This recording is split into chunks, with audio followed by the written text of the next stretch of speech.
asalaamaaleykum mbooloo mi ñoo ngi jéggalu xam naa nag di ngeen wax ni c'est devenu une très mauvaise habitude pour un disciple de Senghor de ne jamais être à l'heure mais maa ngi jéggaluwaat bu baax ci tardé bi parce qu'on vous avait convié à cette rencontre à 16h et il est 17h10. ñoo ngi jéggalu bu baax ci tardé bi mais comme d'habitude c'est un plaisir et une joie immense de vous avoir avec nous pour échanger sur la situation politique nationale. daje tey bii nag dañu am mbégte lool taxawal ko ak yéen ngir jokkook askanu Sénégal ak askanu Sénégal mi nekk bitim réew ak waa bitim réew ci li nga xam ne moom la suñu réew di dund askanam di ko dund di ko mettitlu mais askanam di ko dund te di ko bañ parce que li nga xam ni moo waral suñu engagement acte bu dee askan ko tax ñoom lañu wóolu ñoom lañ doyloo ñoom lañu yaakaar ba tax na fépp fu ñu mënta toll rek ci action yi ñuy mëne dañu bëgg di informer ci li ñu def li ñu bëgg a def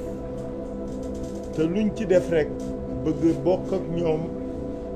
nan lañ koy apprécier ak nan lañ koy évaluer bi ñu mujjee waxtaan ak askanu Sénégal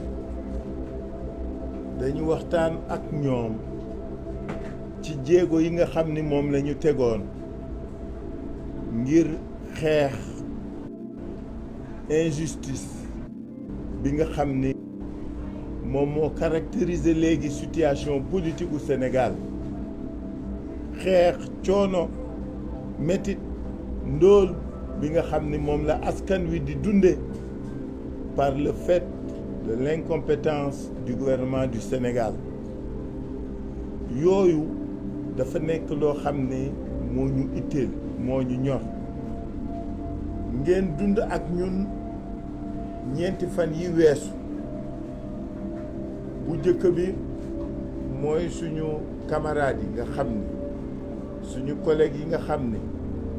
bi ñu jógee le 17 gis ngeen taxawaayu ak definu bu ñaaw bi nga xam ne moom la gouvernement bi def parce que kaa métital askan wi loolu mooy tax ñu renoncer ci li tax ñuy xeex ngir jaamu soxla réew mi ngeen dund aussi ni askan wi di dunde politique fayitu politique économique u gouvernement bi lépp metti fépp diis lépp cher ci domaine boo dem moo tax waxtaan ak yéen looloo war tax tey dox bi ñu génnee le 17 nag suñu camarades yi nga xam ne ñu ngi leen tëj naam du tey lañ fi mës def manifestation bu ñu interdite ñi nekk ci nguur gi tey dund nañu li ñuy dund parce que bi bañ waree dañu bañ mais lii nga xam ne moom la ñu teg nit ñi loolu la kenn mënul nangu. Nous assistons à une judiciarisation de la vie politique du Sénégal tëj kaso rek damay fàttali toujours askan wi ni leen de 2012 à léegi leader politique yi ñu tëjul moo gën a néew leader politique yi tëddul kaso ci nguuru Macky Sall ak Benno Bokk Yaakaar kaso rek. Peut-être qu'un jour il m'expliquera pourquoi il a cette tendance à recourir à la prison systématiquement pour combattre ses adversaires kenn du bañ kenn du wax déet kenn du wax ni d'accord ma ñaareel bi mooy li nga xam ni moom moo caractériser aussi nguur gi mooy ñii dañu bëgg fu ñu mënta toll quelle que soit la nature du scrutin ñoom ñooy tànn seeni adversaire lu bees la fi guléet la aussi cette judiciarisation ak tànn ñi nga xam nga ñoon nga war tase de Senghor à Diouf en passant par Wade cette pratique là musu fi am léegi nag règle la ku bëggul ñëw ci ñoom ku bëggul ànd ak ñoom ñu boole la ak justice sàkkal la pexe raison bu ñu am nag baax na suma camarades yi wax daañ ci aw léegi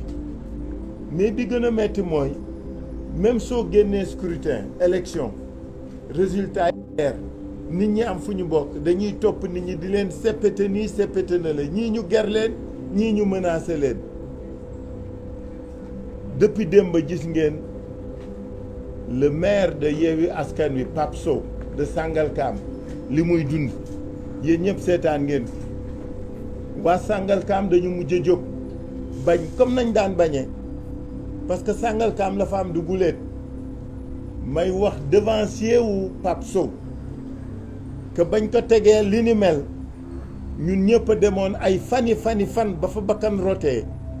pour xeexal ko parce que injustice la woon yaakaaroon nañ ni